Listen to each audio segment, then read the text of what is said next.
學寫中文字 Learn to write in Chinese。 我哋今日學寫個字就係個日字。 Today we're going to learn the character 日。個日字有4個筆畫。 The character 日 has 4 brush strokes。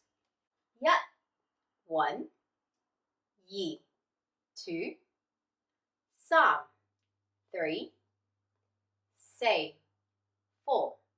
我哋平時用嗰個日字咧，就係用一段時間嗰個日，即係每日咁樣。Normally in everyday conversation, when we use the character 日 we mean a unit of time, specifically a day.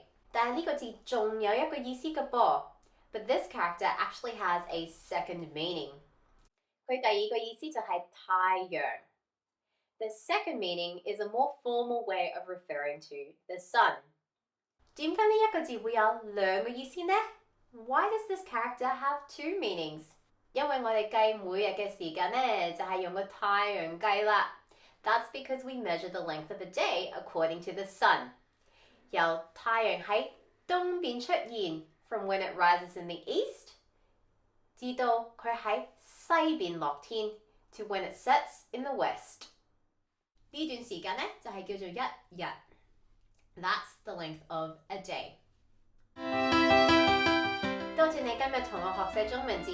Thank you for learning how to write in Chinese with me. 下次再見啦。See you next time. Bye bye.